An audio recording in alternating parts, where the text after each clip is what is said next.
House and the Senate unanimously, called the Good Dad Act, is now signed into law. And the focus is fathers' rights. Last month, we brought you the story of Ulysses Carwise. He's a Tampa father who's been fighting for custody of his now 5-year-old daughter.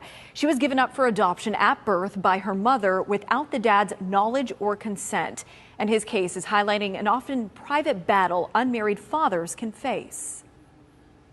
Yeah, when I saw your story online, it just resonated to me how this hurt from this father who lost his child due to a decision that was not his. Tonight, I-Team investigator Kylie McGivern shares how another Florida father's story prompted a change in state law that will impact unmarried fathers across Florida. Snapshots of Bernard Jennings with his son capturing memories, moments Jennings says he had to fight to keep. My son's 8 years old now. I didn't become his father legally until January 9th of this year. Really? Ethan is the motivation behind what's being called the Good Dad Act. At the time, I was a single father, unwed to the mother. We were in a relationship, we broke up, and I took care of my son primarily most of the time for 7 years. Then Jennings says his child's mother picked him up from school and moved him to another county. I went to the courts asking for help. I didn't know where she was. All of a sudden, her family didn't know where she was. Friends didn't know where she was, so I had to find my son. Because he is not married to his son's mother legally, Jennings had no parental rights. My name's on the birth certificate.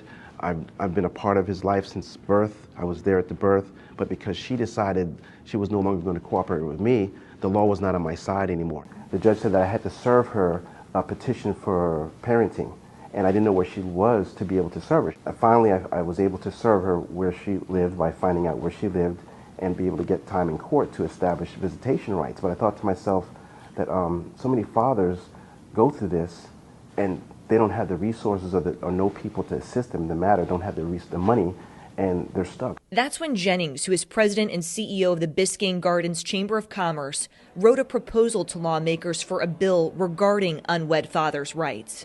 Representative Christopher Benjamin picked it up. What this bill does is it says to fathers who want to be fathers, who want to parent their children, that we see you. It gives them the right that we have given married fathers our entire existence. It lets them parent until there's a problem. It's about time that we realize the reality of the family makeup in American society and the fact that there are a lot of fathers who are not married or no longer married to the mothers of their children, and they are still great fathers. The bill gives unmarried fathers who have proven they are the biological father the same rights and responsibilities the mother has.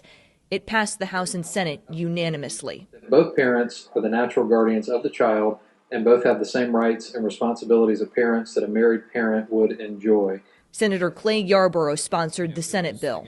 I'm a Republican in the Senate. My colleague who ran it in the House is a Democrat. It's just good common sense, and we want dads to be involved in the life of their kids. Because there are some men out there that are not doing what they're supposed to do to be a father, but there are other men that really want to be a part of their child's life, married or not.